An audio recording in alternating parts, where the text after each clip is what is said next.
तो संकटा माता की जय।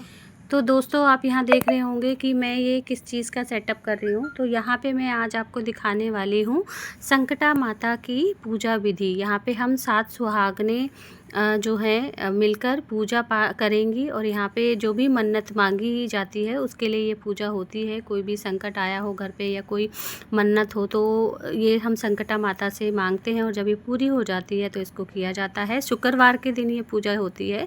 तो इसमें सबसे पहले सारी लेडीज़ महावर लगाएंगे। तो उसके लिए सबसे पहले हम कन्याओं को महावर लगाते हैं, फिर लेडीज़ एक दूसरे को महावर लगाती हैं। तो यहाँ मेरी भाभी मुझे ये महावर लगा रही हैं।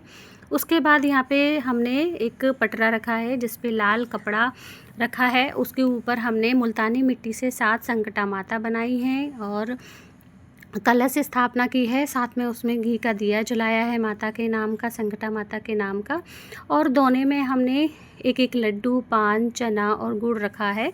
7 दोने हमने लगाए हैं। ये साथ में जो भी सुहाग होता है वो हम माता को चढ़ाएंगे और 7 जो हमने सुहागनें बुलाई हैं उनके लिए भी ये पूरा सुहाग उसी हिसाब से ये माता को चढ़ाया जाता है। तो यहाँ पे हमने कपड़े के लिए चुन्नियाँ ली हैं, 7 चुन्नियाँ ली हैं और चूड़ी, बिंदी और जो भी आप देना चाहें वो हम यहाँ पे चढ़ाएंगे माता को। और एक एक करके सारे सुहाग हम माता को लगाते हैं, बिंदी वगैरह, चूड़ी वगैरह और लिपस्टिक, सिंदूर, सारी चीज़ें। तो जो भी जितनी भी हम सुहागन बुलाते हैं उसी के हिसाब से ये चढ़ाया जाता है। और दोस्तों यहाँ पे 7 सुहागन हम बुलाते हैं, उसके अलावा 8वां वो होता है जो इस पूजा को करा रहा होता है। बट यहाँ पे हमारे किसी कारण बस एक सुहागन नहीं आ पाई, तो उस वजह से हमने, आप देख रहे होंगे कि जो करवा रही हैं वो तक मिला के 7 लोग हैं। तो उन्होंने अपने आप को भी काउंट कर लिया जब कोई नहीं मिला तो।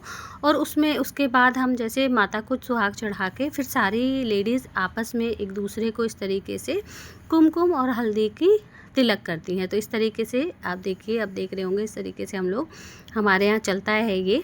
और इस तरीके से हम पूरा एक दूसरे को लगा देंगे। सो उसके बाद हम इसमें आगे पूजा करेंगे। सो आप भी ये संकटा माता की पूजा इसी तरीके से कर सकते हैं। पूजा विधि इसी तरीके से होती है। और अब उसके बाद जो ये पूजा करा रही हैं वो हम सबको एक एक दोना ये प्रसाद का दे देंगी, लड्डू, पान, गुड़ और चने वाला। तो इसमें भुने हुए चने होते हैं। सो ये सब ले लेंगे और इसके बाद क्या होता है कि हम सब मिलके जो भी चने हमें दिए गए हैं इसमें उनको छीलेंगे, उनका छिलकर जो है वो उतार देंगे और उसमें से हमें 14 चने छील लेने हैं।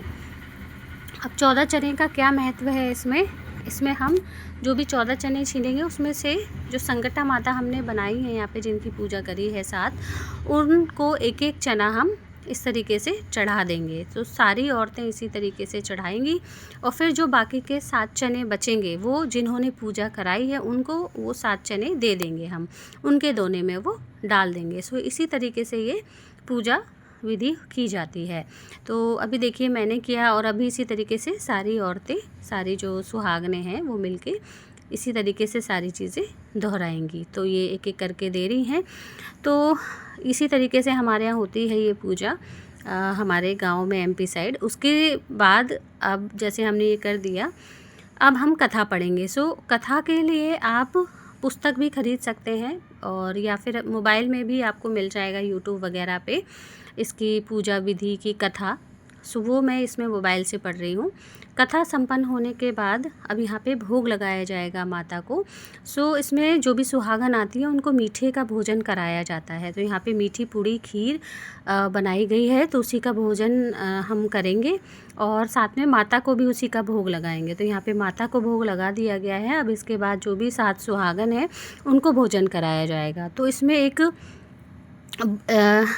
हमें नियम होता है कि जब भी भोजन करती हैं 7 सुहागन तो उनको बोलना नहीं होता है, कुछ भी बोलेंगी नहीं और चुपचाप उनको मौन रहकर ये भोजन करना होता है।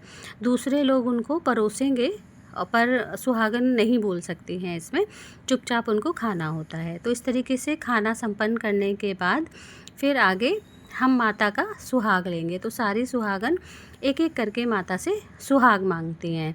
तो ये हमारा भोजन कंप्लीट हो गया है, हमने खा लिया। फिर अच्छे से हाथ वाथ धो के साफ़ सुथरे तरीके से फिर अब हम सारी जो सुहागनें हैं वो करते हैं। तो इसमें देखिए अपने चुन्नी के पल्ले से आप जो माता को सुहाग चढ़ाया गया है सिंदूर, वो हम इस तरीके से ले लेंगे और अपने मांग में इसको भर लेंगे। माता से हम सुहाग मांग रहे हैं।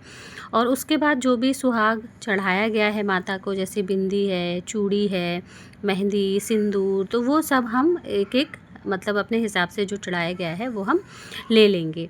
और इसमें चुन्नी भी चढ़ाई गई है तो वो भी हम ले लेंगे। सो उसके बाद माता का हम ऐसी तरीके से प्रणाम करेंगे माता को और अपना चले जाएंगे। सो ये हमारी इस तरीके से विधि पूरी हो जाती है। तो इसी तरीके से ये सारी सुहागनें करेंगी एक एक करके। उसके बाद ये पूजा जो है वो संपन्न हो जाती है। तो आप चाहें तो दोस्तों आप भी इस पूजा को करवा सकते हैं। आप कोई भी मन्नत मांगे संकटा माता से, पूरी होती है अवश्य, तो उसको करें और ये पूजा आप करवाइए। बड़ी इजीली हो जाती है, इसमें ज़्यादा खर्चा भी नहीं आता है, आसानी से हो जाता है और आप जो मन्नतें मांगेंगे वो भी पूरी हो जाती हैं। तो इसको खुशी में अगर किसी कुछ मांगा है आपने तो उसके लिए भी होती है ये पूजा। और अगर कोई जैसे घर पे संकट है, कोई बीमारी है, हारी बीमारी है, उसके लिए भी ये मन्नत मांगी जाती है। तो उसी तरीके से ये आप अपने हिसाब से कर सकते हैं। तो दोस्तों इसमें अगर आपका कोई सवाल है, कोई क्वेश्चन है, कोई डाउट है, तो आप मुझे कमेंट बॉक्स में लिख सकते हैं, तो मैं उसका जवाब ज़रूर दूंगी। और आप भी इस पूजा को कराइए। और आपको अगर ये वीडियो अच्छी लगी हो तो प्लीज़ लाइक, सब्सक्राइब और कमेंट ज़रूर करिएगा, ताकि मैं इसी तरीके से अच्छी भगवान की पूजा वाली वीडियो आपके लिए ला सकूं।